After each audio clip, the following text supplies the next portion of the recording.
तो जब जब होता ये अत्याचार धरती थाम सके न भार, तब तब महापुरुष कर होता है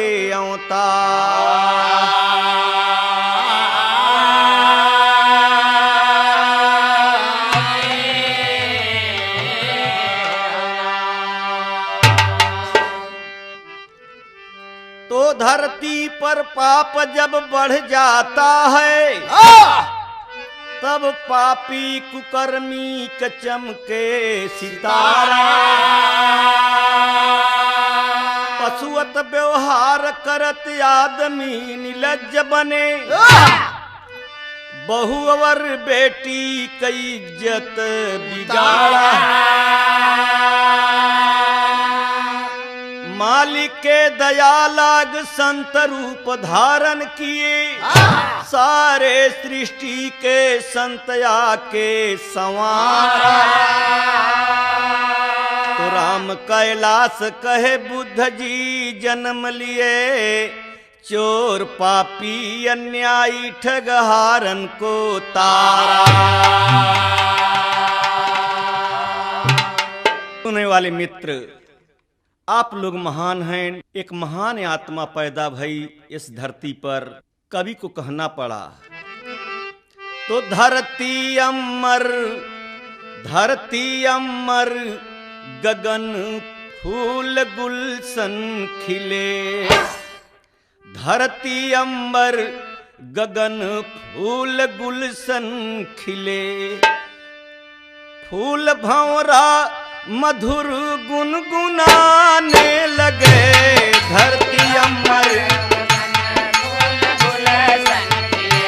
धरती अम्बर गगन फूल गुलशन खिले, गीत भंवरा मगन गुनगुनाने लगे, धरती अम्बर गगन फूल गुलशन खिले।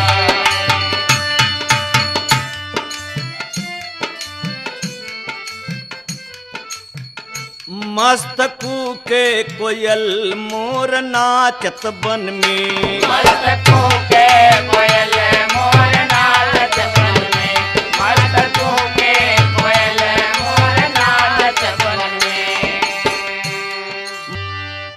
कपिल वस्तु के राजा शिवोधन महान रहे, कपिल वस्तु के राजा शिवोधन महान रहे, माया देवी पत्नी गुणों के बखान रहे, बहुत दिना के बाद पैदा एक लाल हुआ,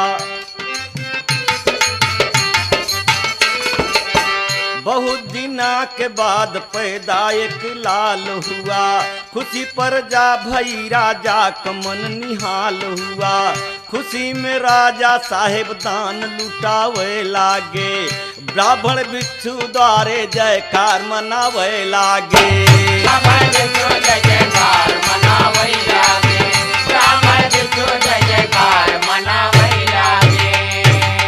भैया बड़ी खुशहाली मची, जन्म के 7वें दिन माता का छूट गवा चोला, जन्म के 7वें दिन माता का छूट गवा चोला, जन्म के 7वें दिन माता का छूट गवा चोला, जन्म के 7वें दिन माता जी का छूट गवा चोला, मौसी ने पाल पोस के बड़ा किया भोला, मौसी ने पाल पोस के किया बड़ा भोला, मौसी ने पाल पोस के किया बड़ा भोला। सुनने वाले बड़े भैया, आप लोग तो स्वयं जानकार हैं, महान हैं, बच्चा पैदा भय, बड़ी खुशहाली मची, दान दक्षिणा बहुत लुटावा गया, लेकिन जन्म के 7वें रोज माँ मर गई, माँ मर गई, दातार की कृपा, मौसी ने पालन पोषण किया, फिर भी दुख और सुख दोनों बा, बच्चा हुआ सुख मिला, लेकिन माँ मर गई तो दुख मिला। नाम सिद्धार्थ रखा बड़े प्यार से, होनहार लाल सुंदर दिखाने लगे।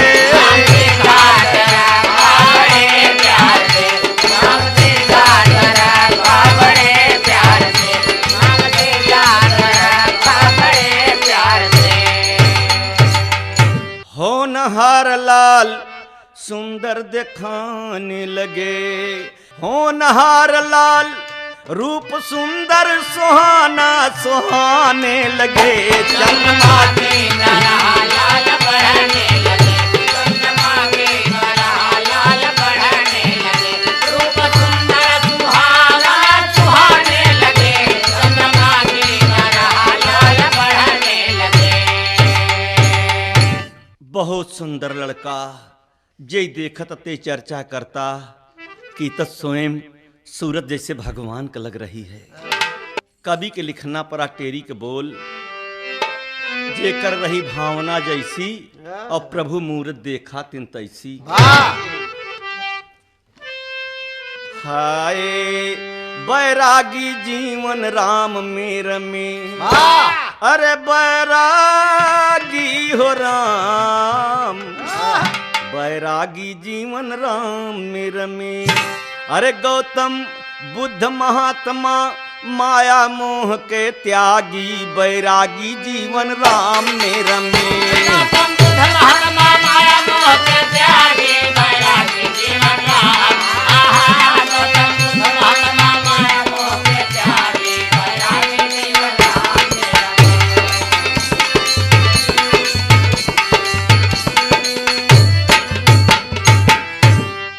सुनने वाले बड़े भैया, सिद्धार्थ अपने बेटवा के राजा ने नाम लिखाया है। बुद्धि तेज रही बच्चे की, पढ़ाई में ध्यान लगाया है। आप लोग महान हैं, जानकार हैं, सारे नगर में चर्चा हो तक बच्चा ही तो बहुत पढ़ाई में तेज बा, बहुत अच्छा नंबर भी मिला। इसी तरह से कुछ रोज बिता सिद्धार्थ सयान हो रहे हैं, 15-16 साल की उम्र होता। ये तो कवि के कहना का बात, ऐसे ही कुछ दिन बीती गया, कुंवर का सुनो विचार। कहा सारथी रथ लइयाओ, हम खेलन चलब शिकार, बैरागी जीवन राम में रमे। अरे धरुना जब पहुंचे जंगल में, धनुष बांध ले और चढ़ाए धनुष, हरिना के मारे के चक्कर में पड़ गए। हरिना के देखे कुंवर जी, साधथी निसनवा राम, बगलिए चरत हिरनी देख, रोवै भारी नयनवा राम।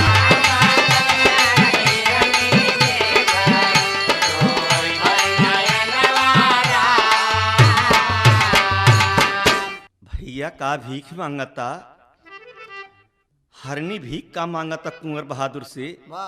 करुणा की भीख मांगई कुंवर के समनवा हो राम, हमारे गरीबनी के इकट्ठी सजनवा राम, हमारे गरीबनी के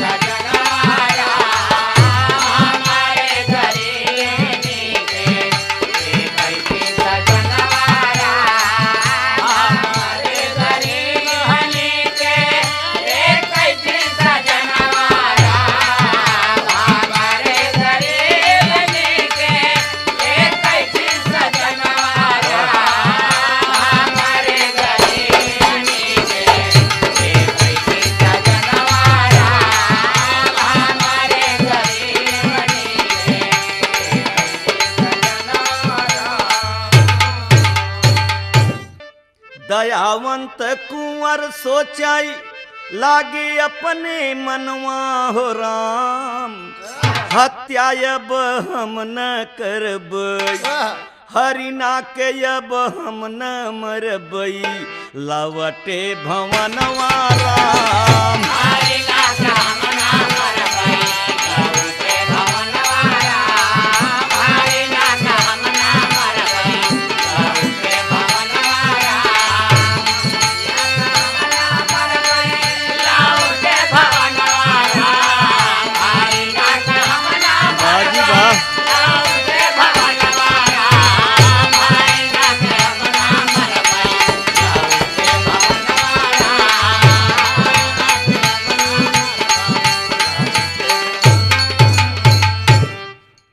नहीं मारे दयावंत कुंवर, जब हरिना नहीं मारे तो एक मन में खुशी उठता कि वाह हमने बहुत बड़ी भूल करे जात रहे, बहुत बड़ी गलती करे जात रहे, दातार ने बचाया।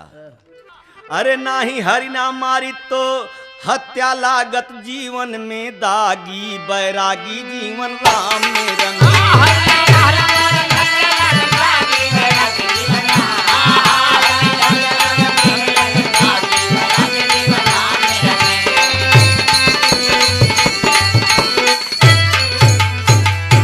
बारे मालिक खूब बचाया, नहीं तो हत्या लागत जिंदगी भर कहा जाए, और हिरनी के शराप लागत तब का होता है। बहुत दूर तक सोच रहे हैं महात्मा जी, बुद्ध जी। महात्मा का अर्थ ही होता जे करे आत्मा में प्यार का भावना हो, उपकार का भावना हो, और दूसरे का दुख में दुखी होना, दूसरे के सुखी में सुखी होना। मेरे दोस्तों कहना है, अब इतने में बहादुर कुंवर जी सिद्धार्थ जवान हो गए। अब राजा जी सोचत हैं का उनके पिताजी शिवोधन महाराज का सोचत हैं कि ऐसा न हो कि लड़का धार्मिक विचार का बा, जोस्ती लोग बताए भी हैं कि बैराग बा, ऐसा न करी कि इनकर शादी कर दे। जब दुल्हन आ जाए तो कैसे घर छोड़ी ही, यहीं पे ठीक तर्ज लगा तब भैया। हाय गांव का तर्ज या कभों कभों माताएं बहनाएं गावा करती, बड़े प्यार से गावत थी। कैसे शादी ब्याह में जब गावे लागत थी न तो बदरी आप हो लागत कि तरे नरियरवा क बारी ऊपर शाम गहना लगाई दे।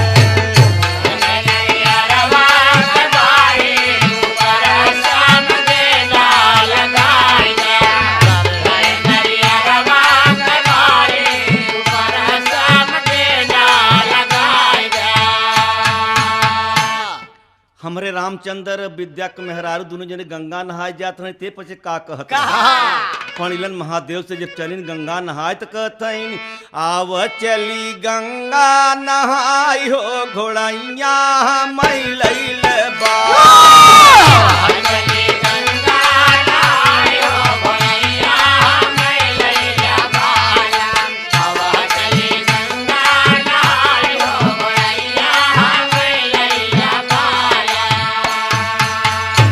पुराना मजाकी भागीरथी जी का कहाँ का हो, आजकल घोड़ैये पर चलबू न जत कोनो बेजाय बा।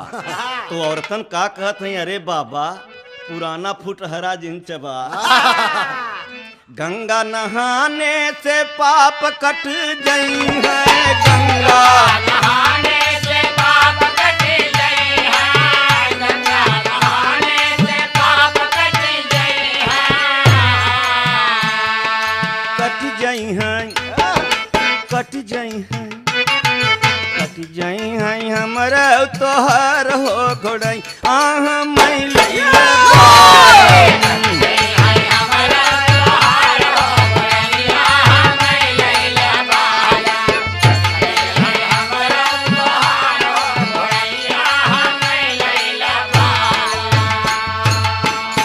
ये गांव के बोल में गंगा नहावे में कितना प्यार भक्ति व्याह। यही तर्ज में कहना है, का कहना है, बेटवा क चढ़ी बा जवानी पिता उनके शादी रचाए। बात चढ़ी बा जवानी पिता उनकर शादी रचाए। बात चढ़ी बा जवानी पिता उनकर शादी रचाए। सिद्धार्थ लड़के कर दे शादी। सिद्धार्थ लड़के के कर दे शादी। सिद्धार्थ लड़के के कर दे शादी। आई हैं बहू घर में मिली है आजादी। बहू घर में मिली है आजादी। बहू घर में मिली है आजादी। सुखवा में बीते जिंदगानी पिता उनकी शादी रचाए।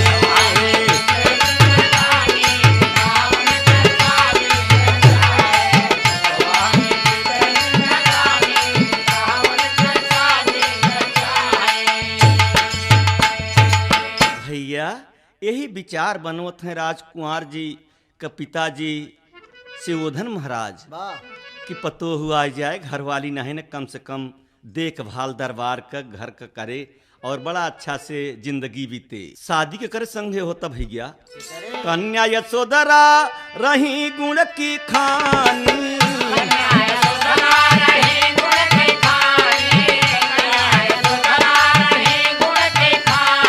सिद्धार्थ संगे में शादी रचानी। सिद्धार्थ संगे में शादी रचानी। सिद्धार्थ संगे में शादी रचानी।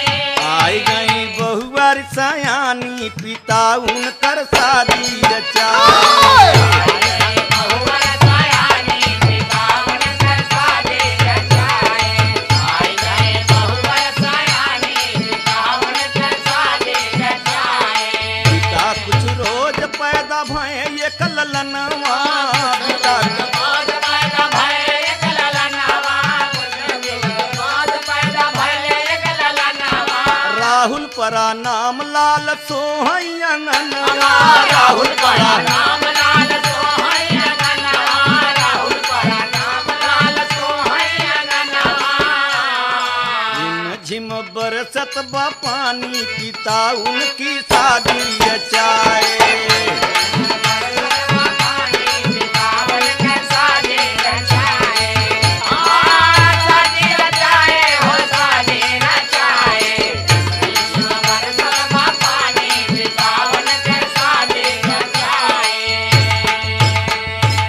बैरागी जीवन राम में रमे। अरे माया मोह में फंस गए जीवन यापन लागी। बैरागी जीवन राम में रमे।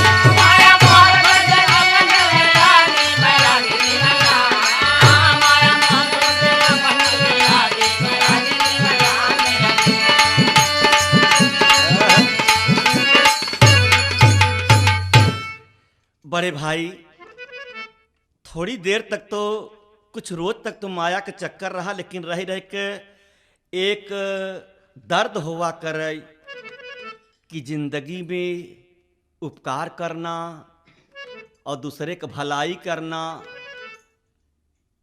करना चाहिए। इसलिए कि माँ का भी भक्ति में प्यार था, पिता का भी भक्ति धार्मिक विचार के थे। तो होता है ना, जेकर जैसा बाप होता है वैसे बच्चा बच्ची भी होते हैं, संस्कार तो पड़ता ही है। कबीर साहब तो कहा कि कहाँ कबीर सुनो सब कोई और चोर का लड़का चोर ही हुई। चोर का लड़का चोर, डाकू का लड़का डाकू, साहू का लड़का साहू, भगत का लड़का भक्ति में अवई करत थी। यही पे ठीक तर्ज आएगा एक दिना। सिद्धार्थ कहत हैं सारथी से कि चलता तो घूमा जात, कहे चला। तो सारथी के संगे कुमार घूमे नगरी में। सारथी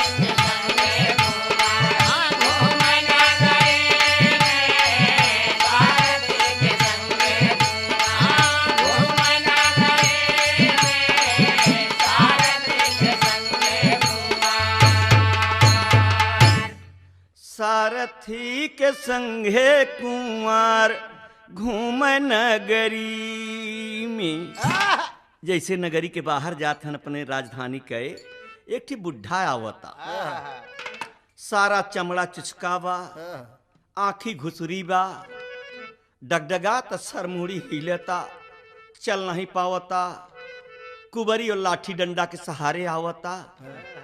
कुंवर का नजर जब पड़ी तो सारथी से पूछन तो ई का कहाँ बूढ़वा एक लाठी लईके मिला डगरी में। बूढ़वा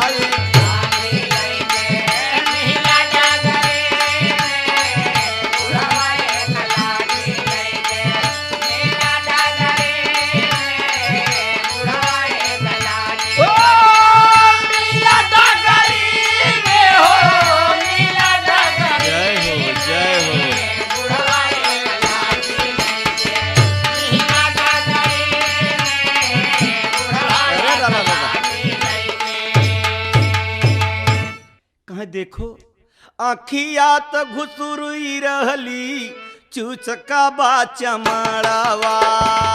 आखिया त घुसुरुई रहली चुचका बा चमड़ावा।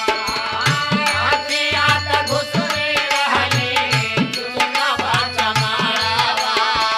सारथी से बोले कुंवर देखी लाग डरवा।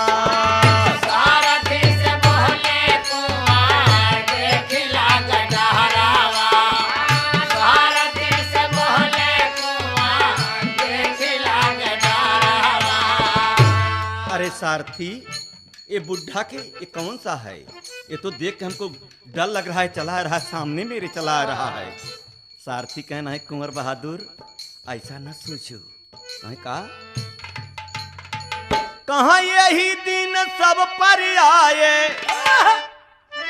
यही दिन सब पर बीते यह ठटरी में। बुढ़वा एक लाठी लेके मिला डगरी।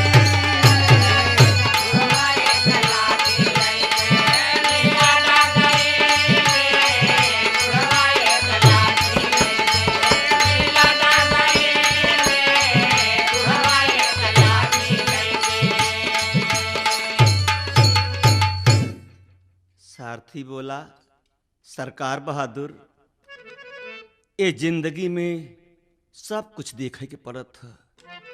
बचपना भी होत है, फिर जवानी होत है, फिर आखिर में यही दशा सबको होना है।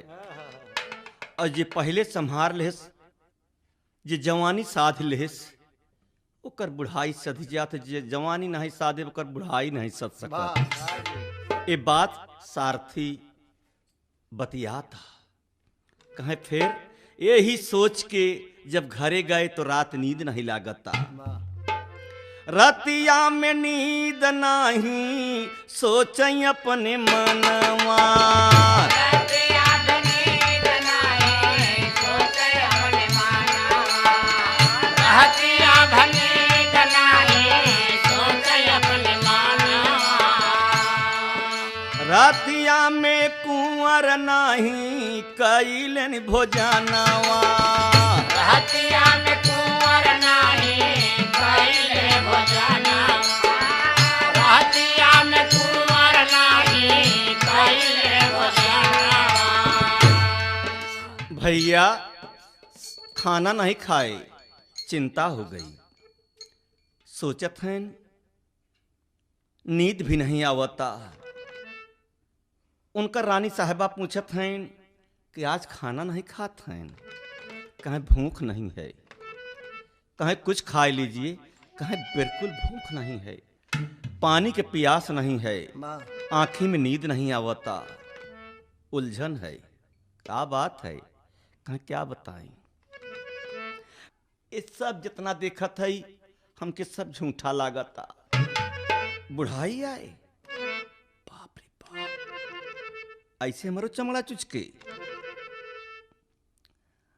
झूठा ये रहन सहन, ये रहना झूठी बखरी में। बूढ़वा एक लाठी लेके मिला डगरी में बूढ़वा एक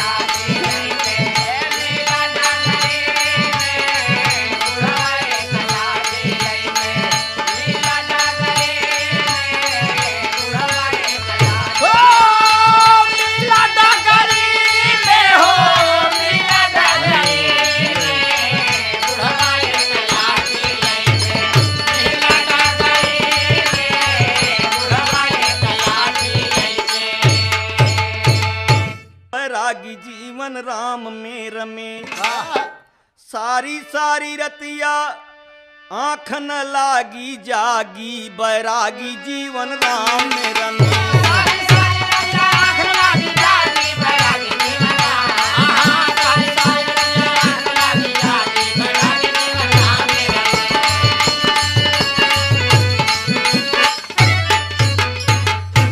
अच्छा कहे हाँ सारथी जितना कुछ बात हो बुद्ध जी सारथी से सब कुछ बतावा करें। सारथी के अर्थ होत जैसे सारथी के काम कृष्ण भगवान के ही रहें अर्जुन कोनो काम करें तो पूछे ही है वैसे सारथी बहुत से लोग सोचे थी कि इक्का घोड़ा हाँकत है एक आ जाना है लेकिन इक्का घोड़ा हाँकई वाला भी जानता है हमको कहाँ चलना है। रोज रोज सुनत सुनत बात समझ में आने लगती है। संगत से गुण होत है संगत से गुण जात बांस फांस की मिश्री एक भाव विकार। इसलिए सारथी के उनके पिता तक की बात मालूम रही उनकी माँ की बात मालूम रही इसलिए पूछत हैं कि बात का आया कहाँ चलो घूमे छोड़ो ये सब झंझट। मेरे दोस्तों चल दे आगे सारथी लेकर रथ पर बैठा के तो कहना का बा एक तर्ज का नमूना भैया कभों कभों गावा करती गांव में लोगन अरे बैठ मोरे राम हो झूलानिया के छैया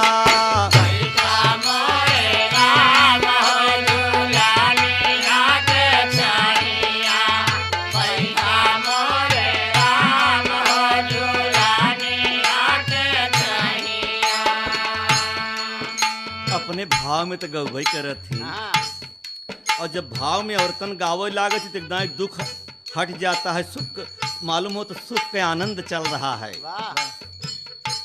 कहत का है अपने गौनई में सोनवा के थारी हम जेवना परोसा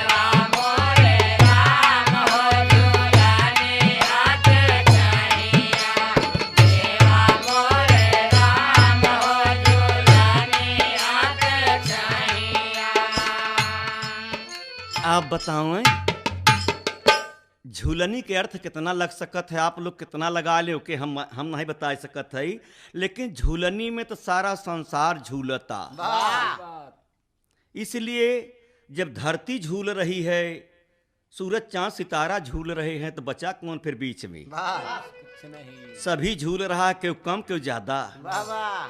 अब झूलबे के अर्थ है आप कहाँ तक लगे ही इ तक स्वयं श्रोता महान होती समझें कि का झूलत है का गौनई में भरा बा। बीच में है बते इतना आपके एक गांव के लोग गीत के बोल में राम की बात सुनावा है बदे कि ताकि कतो से उबियावन तो नहीं लागता। जब श्रोता गाना सुने में उबिया थी तो गाना समझ नहीं पाते इसलिए चलाक गाने वाला थोड़ा थोड़ा मसाला देते रहता ताकि आपके नींद उहाई न लग सके। और जौन चीज सुने और सुने तो घरे तक चर्चा करें कहाँ कबीर सुने जब साधे और सुने और सधबई नहीं कहे तो सुनब बेकार बतोहार। मेरे दोस्तों यही बात चिंता में सारथी पूछत हैं कि आप उदास बहुत है राजन। तो कुंवर जी कहत का हैं कि का करी राम हम दुनिया में आई के दुनिया में आके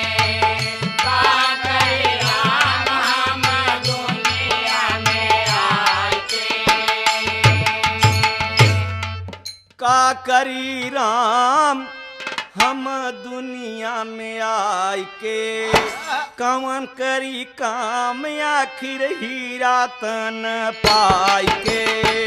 कवन करी काम आखिर हीरा तन पाई के, कवन करी काम आखिर हीरा तन पाई के। लख 84 में भटका खाए, लख 84 में भटका खाए, लख 84 में भटका खाए। दया लाग मालिक हमके आदमी बनाए, दया लाग मालिक हमके आदमी बनाए, दया लाग मालिक हमके आदमी बनाए। केहू न बतावई हमके राम गुण गाय के। केहू ना बतावई हमके राम गुण गाय के, वाह वाह। केहू ना बतावई हमके राम गुण गाय के। का करी राम हम हीरा तन पाय के। का करी राम हम हीरा तन पाई के, का करी राम हम हीरा तन पाई के।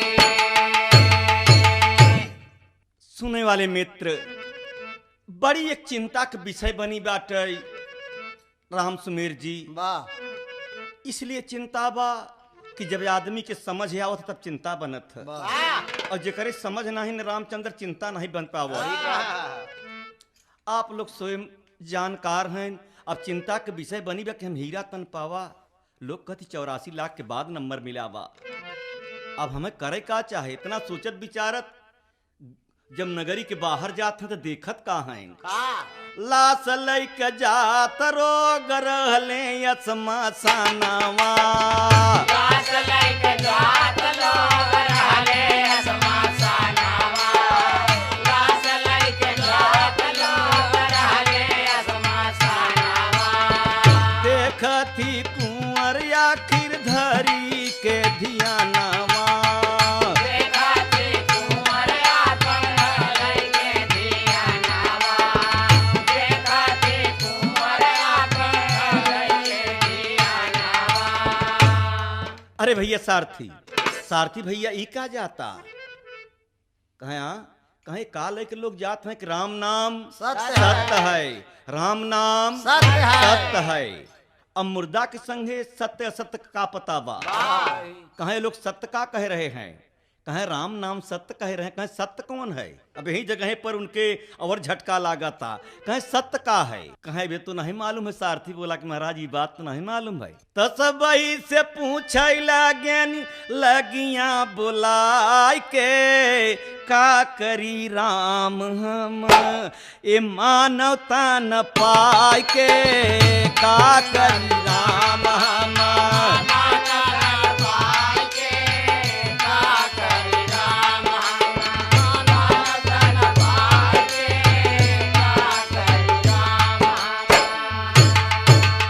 जो राम नाम सत्य करते रहे 20-25 आदमी कहे भाई का राम नाम सत्य करते हो, का है। कहे महाराज ये आदमी था, इसकी बोल बंद हो गई, ये खत्म हो गया। कहे हाँ ये खत्म हो गया। कहे हाँ महाराज इसकी बचपना बीत गई, जवानी बीत गई, बुढ़ाई नहीं बीत सकी, खत्म हो गया। यही बात सब कहने लागे, सुन ले कुंवर ध्यान लगाई। बड़े बारीकी से जेके जवन मालूम बताऊं नहीं तो बताए। कहा ये माटी का काया जीवन ये माटी में मिल जाई रे, बैरागी जीवन राम में रमे। तब सिद्धार्थ कहते हैं कि अरे कुंवर बहादुर कहा कि फिर मुक्ति कैसे हुई। कहा मुक्ति महाराज लोगन से सुने है, मुक्ति का पता तो नहीं ना, लेकिन इतना सुने है कि जब राम का दर्शन पौबे बन बेहरी अनुरागी, बैरागी जीवन राम में रमे।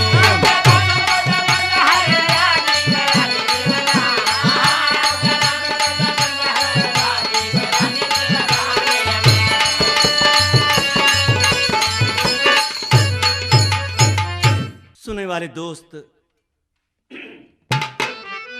ये गाना के बदे कई जने का सिफारिश चला।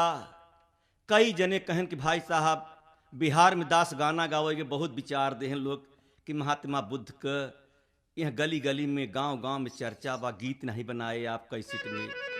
हम का जरूर बनाएंगे। जगन्नाथ प्लास्टिक वाले बहुत विनती की है कि गाना जरूर लिख देना, वाह। और लिख देना तो कैसेट भी करा देना। उनकर भी बात हमने माना जगन्नाथ जी यादव को। मेरे दोस्तों, 2 लाइन आल्हा बा होत का बा, जब लौट के घरे आए तब नहीं बर्दाश्त होता। हाय अरे रतिया में छोड़ चलें लालयो जननवा, और सारथी करथिया पर बैलनिया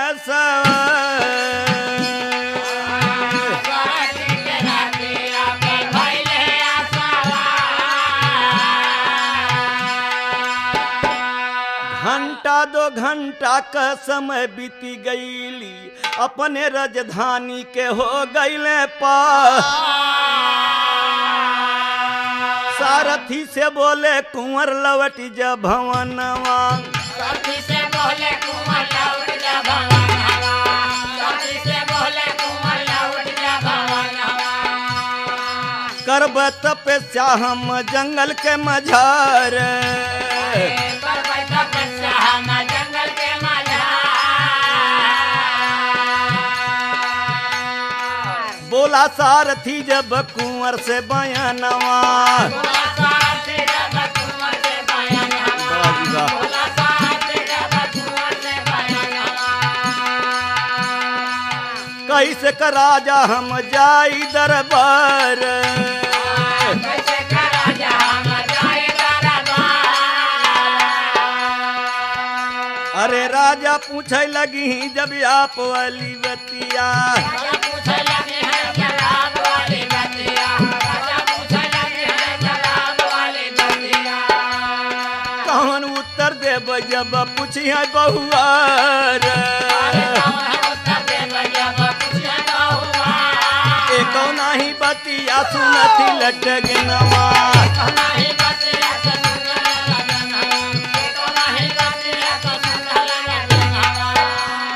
गया जिला पहुँचे सुन भालगो नदी के किनार,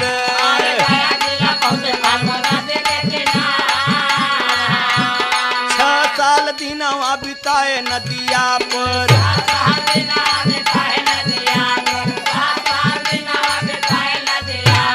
गौतम नाम वहीं पर सुन दिलदार। सतगुरु राम जी से होई गई दरिया,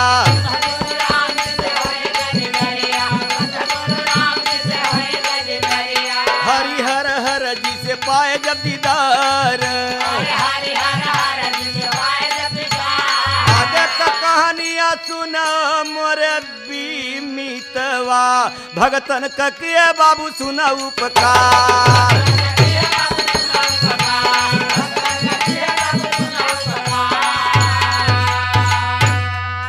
अरे भगवान बन गए लोग, भगवान कहे भगवान बन गए, बदले मानव का बिचारवा भगवान बन गए।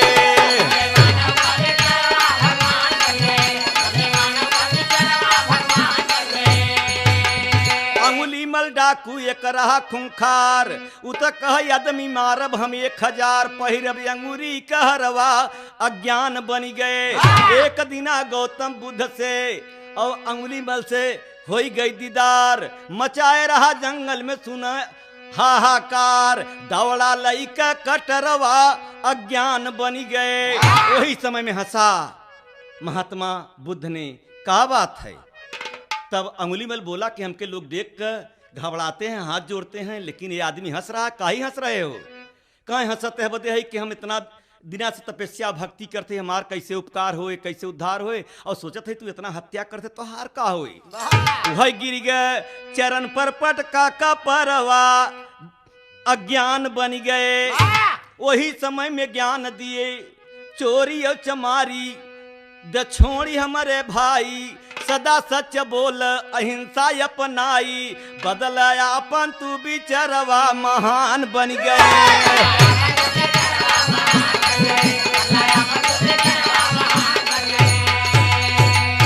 छूत भेद भाव दिल से मिटाव सदा सच बोल अहिंसा अपनाव कैले सबसे व्यवहारवा भगवान बन गए